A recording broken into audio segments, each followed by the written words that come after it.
My name is Katherine. I will be hosting tonight. Thank you. I don't deserve it, but I do appreciate it.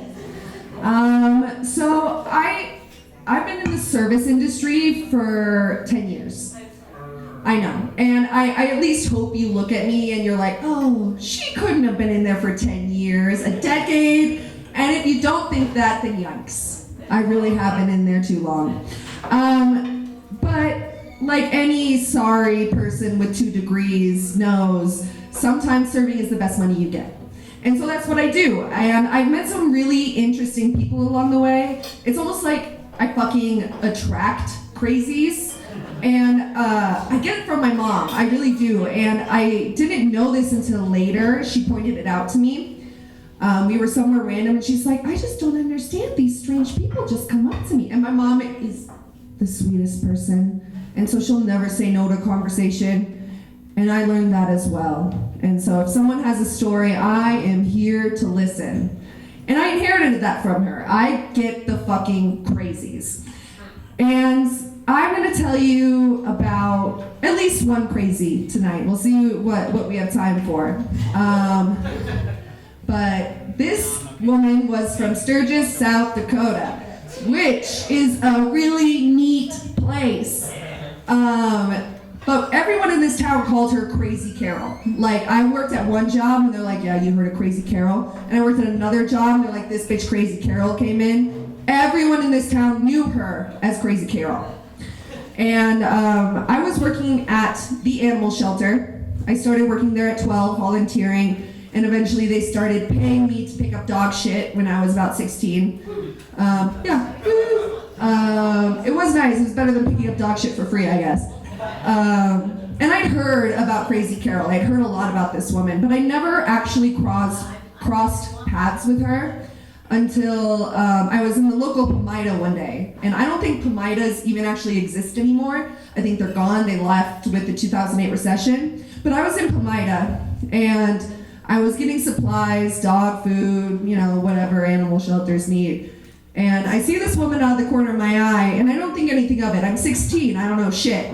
And all of a sudden, she starts acting strangely. She has all this cat litter, all this ridiculous nonsense in her cart. And it should be known that this woman is a prolific cat lady.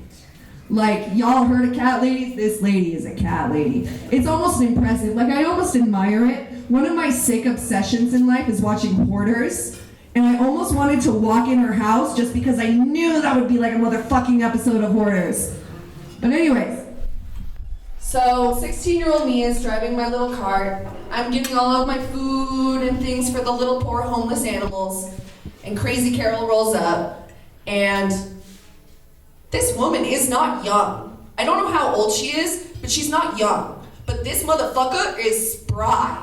All of a sudden, she's like Vin Diesel, and she whips her cart around like Fast and Furious and blocks my exit. And, I'm 16. This is about 4 years before I became a bad bitch. So I had a lot to work on, okay? So she blocks my entrance, and she looks at me, and she's like, you're the girl who works at the animal shelter, aren't you? And I'm like, yeah. And she looks at me, and she says, devil worshiper. Like, what the fuck? I don't even know what to say at this point. It's just like, excuse me, I went to church and took the body of Christ this Sunday. How dare you? And so I don't even know what to say. I don't say anything. I just attempt to leave. But this is the thing with crazy people. That doesn't work. This bitch just follows me around the entire store. She follows me, and anyone I walk by, she points to me and looks at them and says, she worships the devil, she's satanic, she will murder your children. I'm 16 years old. This woman follows me around my local Pomaida, calling me a devil worshiper. But oh well. I buy my shit, I leave, it's fine. But here's the thing about Crazy Carol. She comes in waves. You think it's over, like the tsunami, you get the earthquake, and then all of a sudden the wave comes, and you're like, I didn't even know what the fuck was gonna happen. So I roll up to work the next day. I've said my prayers last night. I think I'm not a devil worshiper. I'm a good woman. I'm a good Christian woman. Funny joke, Katherine. That changed. So I roll up to work the next morning, and the animal shelter is tied to the police department, so I actually have to clock in at the cop shop. And it's one of those old school like clock-ins where you have to go shh, which like I'm sure half of you have never even used. And so I'm clocking in, and I'm always early because my anxiety refuses to let me be late. And the police chief is at my shoulder. And he's from Wyoming, and he's a rancher, and if you've met ranchers from Wyoming, they have an air about them. For example, I know someone who accidentally got a hatchet lodged in his leg and then just calmly walked back to the house. So the police chief is at my shoulder, and he says, "Hey, Katie," because they used to call me Katie. "I got a call from Carol last night." My heart drops. And I said, "Oh yeah?" He says, "Why don't we come talk in my office, Meirose?" And so I follow the chief of police into the office, and I sit down, and he says, "Carol called, left several messages. She told me that you broke into her house, set her couch on fire, and stole her best cats." Different mic, or the wire, there was a wire mic. Now this is like portable.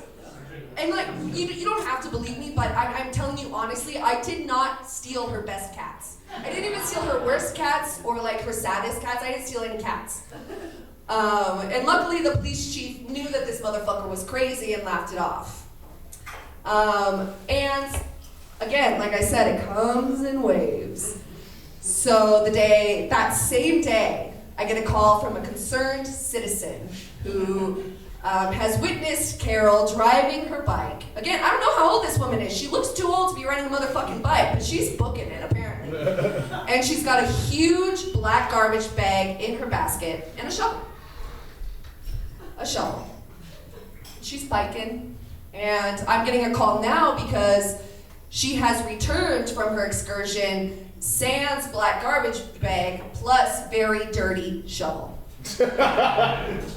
And this concerned woman says to me, "I think this bitch is burying bodies." And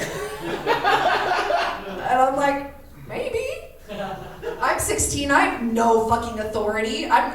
So I jump into the animal control van and I drive all the way out to Carol's little stomping grounds.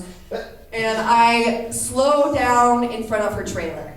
And she's looking for me, I swear to fucking God. And I see the window snap shut when I get close. And then I take a breath and I'm like, what am I gonna do? I'm not even a fucking legal adult. I can't smoke a cigarette, I can't have a drink at my wedding, I can't do anything. And so I say, oh, well, this poor crazy woman is crazy. You don't even know what else to say at that point. It's like, what can I do other than be entertained? And I wish I could say this was the last time I encountered Crazy Carol, but this lovely woman showed up many a time.